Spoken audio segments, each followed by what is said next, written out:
last video I made was about, what was it about? Oh yeah, it was about getting better drone shots, right?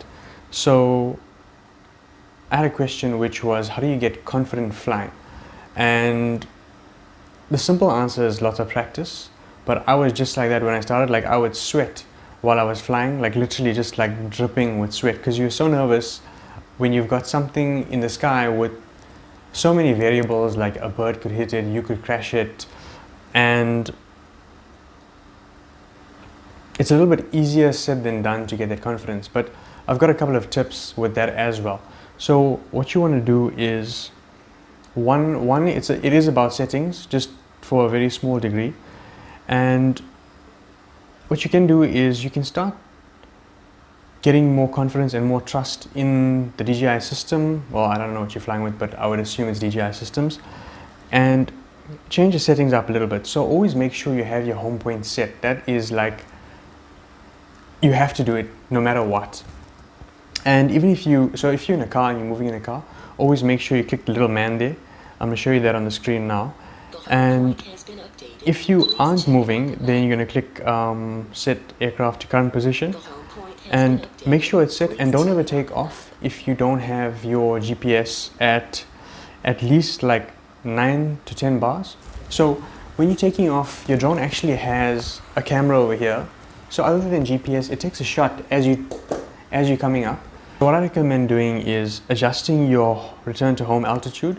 So DJI has got it set on default, I think about 30 meters high.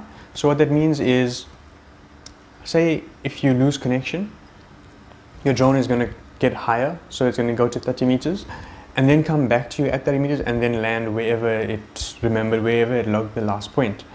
And I've changed mine to 120, which is pretty high, but when you're flying in CBDs and stuff, the buildings are pretty high and you'd rather be safe than sorry. So 120 is a bit over, but you could set it like 180. It depends where you're flying and what you're doing. So that's one tip. And then the next tip is like learning to trust your drone. So when you're flying, fly in a safe open area and then cut the remote, like just switch the remote off completely and see if the drone comes back to you. And while it's coming back to you, put the remote back on and see what happens. So you need to get good at basically troubleshooting from now before you have bad experiences. So I've had experiences where I lose complete visual of the drone. I can still fly it, but I can't see what I'm doing. And sometimes you've flown the drone maybe a little bit too far and you're not really sure what's there. So that's when you start learning to trust the return to home. I know some people use return to home all the time. I generally don't ever use it. And then the next thing you want to do is, when you are flying, start flying like in close areas but low to the ground. So fly around things and get used to the focal length of the camera built into the drone, because it might seem closer than it is in the drone screen, but it's actually not all that close. And if you don't get used to this, you're always going to be like keeping your drone very far from stuff. Obviously in post-production you can sort of change it up. Okay, so we're talking about confidence now, right? Does this actually help? Yeah, it actually does help, because one, you're learning to trust the drone systems, and then two, you're getting used to the idea of flying closer to objects, but do it low to the ground. Do it like in your backyard or something. Don't do it in your house. That's a bad idea. I forgot my lines for this video. Can you tell me what I need to say? Okay. Alright. Okay, bye. If you really want to get confident, you're going to have to get to a point where you're like, okay, if you do make a mistake and if you do hit something, it's like you got to start mentally accepting it. And what I've found is that, well, for the most part, you're probably going to damage one of these, and these are easily replaceable.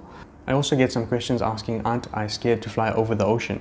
But I don't really see the difference between flying over the ocean and flying over the ground, because if you are 100 meters up, for example, and it drops to the floor, to the ground, it's a disaster in any case. So whether you over the ocean or whether you're over the ground, I don't see a difference, and you're probably safer over the ocean because you don't have any obstacles.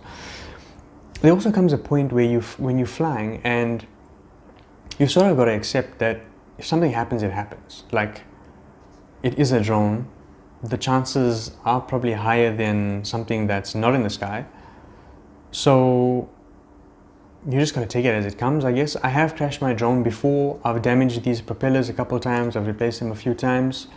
And how I crashed my drone was basically, I was in Bali and I was testing out the obstacle avoidance, which is here, which you should do as well. Like, get used to trusting that a little bit, but I trusted it too much. So I was flying the drone into me, knowing that obstacle avoidance will kick in, and it usually like just breaks just like that. And it didn't kick in. So the drone was coming like it was this far from me, and I just ducked. Because the reason obstacle avoidance didn't kick in was it was dark. So the sensors don't work as well. And I ducked, and it went straight into the ground and into the grass, and I think it almost hit a tree, but it didn't hit the tree. And my gimbal got damaged, and my leg broke as well. So unfortunately, I was going to Hong Kong after that, and I managed to get a replacement drone at a low cost. And you start to realize that it is possible to fix these. I mean, now there's guys locally doing it. There's like Limitless Tech who will do it for you as well. So to sum it up, it basically all comes down to practice. It comes down to trusting DJI's system, trusting yourself. And then lastly, like, if something happens, it's gonna happen. And if you don't really take that mindset, you're always gonna be fearful of flying your drone. And then you're not gonna achieve great footage. You're not really gonna like push boundaries. So, I mean, it's easier said than done, but that's sort of what has to be done to get great footage sometimes. So I hope that video helped. Leave some comments below if you've got some tips, and if this was useful, let me know. Thanks, guys.